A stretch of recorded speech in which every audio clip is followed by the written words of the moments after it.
வச்சிக்காண்டி வளர்க்குற கோழி கொஞ்சம் தனியாக இருக்குது, முட்டைக்காண்டி வளர்க்குறது. இதில் எதில் ஓரளவு லாபம் பார்க்கலாம், இல்லை இதில் இந்த சேதாரம் கூட வரும் ரெண்டையும் சொல்லுவோம். முட்டை கோழி குஞ்சு தற்சமயம் இதுவரை காலத்தில் நாங்கள் லாபமாக தான் செய்யப்பட்டு வந்தது. இப்போ தென்னிலங்கையிலேருந்து வர முட்டையை வீழ்ச்சியால் இங்கே வளர்க்குற வரைக்கும் அதில் ஒரு பெரிய அடி ஒன்று இருக்குது. முட்டை வந்து 26 ரூபா 27 ரூபாண்டா 22 ரூபா 50 பைசா கோஸ்ட் பண்ணுது முட்டைக்கு. அப்போ இப்போ மீதம் கூட இருந்து என்றால் அவைக்கு லாபம் பெறும். வீதம் குறைய இருந்தால் அந்த முட்டையால் அவைக்கு லாபம் 60-65 வீதத்தில் வச்சு கோழி பண்ணை நடத்தலாம். கடைசி 75க்கு மேலே இருந்தால் நடத்தலாம் இப்போ உள்ள விலைக்கு. ஆனால் லாபம் குறைவு, லாபம் பெறும், லாபம் குறைவு. இப்போ புரோயிலரை பொறுத்த மட்டும் எங்கட விலை நிர்ணயம் வந்து தென்னிலங்கையில் இருந்த வார கோழியை பொறுத்து தான் இருக்குது. இங்கே வளர்க்குறாக்கள் ஒரு கட்டுப்பாடு இல்லை,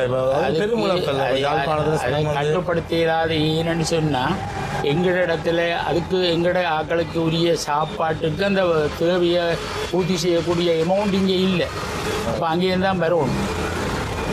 அதை இங்கே செய்கிறதா இருந்தால் அரசாங்கம் மக்களுக்கு மானிய அடிப்படையில் இடங்களை இந்த பொருள்களையும் கொடுத்து குஞ்சு கொடுத்து மேஷ் கொடுத்து திருப்பி எடுத்து சந்தைப்படுத்தி வினமாக இருந்தால் உச்ச விலைக்கு வரும். அதை கண்ட்ரோல் பண்ண இயலாத ஒன்று இல்லை. அதே ஒரு வெறும் கணக்கெடுக்கையில் என்னது காரணம்னா நாங்கள் முந்தி தோட்டாங்க செய்ய உருளைக்கிழங்கு மழை வெள்ளத்தில் அழிஞ்சா ஒரு நிவாரண அடிப்படையில் உருளைக்கிழங்கு ஃப்ரீயாக தரது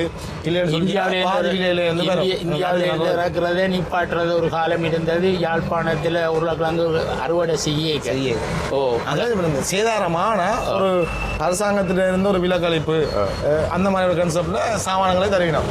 அது மாதிரி இந்த பணியாளர்களுக்கு இது வரைக்கும் கிடைச்சிருக்கா, கிடைக்குதா, எனக்கு நிலவரம் தெரியாதோடையா கேட்குறோம். இல்லை, விவசாய லாக்கா இருக்குத்தானே, அவையில் நஷ்டஈடு வழங்கினந்தான்.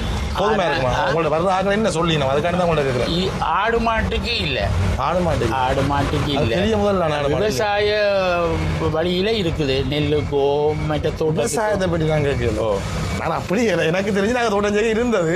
அதே மாதிரி கால்நடைகளுக்கு என்ன இருக்கு, அப்படி ஒரு வழிவகை இல்லை. கால்நடைக்கு சுத்தமாக இல்லை இல்லை இல்லை எங்கேயுமே கொடுத்தது இல்லை. அப்படி நஷ்டஈடு கொடுத்த காலம் இல்லை. உங்களை கணவர் சந்திக்க எனக்கு பெருசாக காலத்துக்கு அப்படி இல்லை. அப்படி ஒரு நஷ்டஈடு கொடுத்ததே அறியலை. ஆனால் நிறுவனங்கள் எல்லாம் வந்து செய்ததான், குஞ்சை வளர்க்குறதுக்கு ஊக்குவிச்சது தான். அவை இந்த திட்டங்கள் வந்து உங்கள் ஒருவருக்கும் எளுப்பமாக வரையில்லை.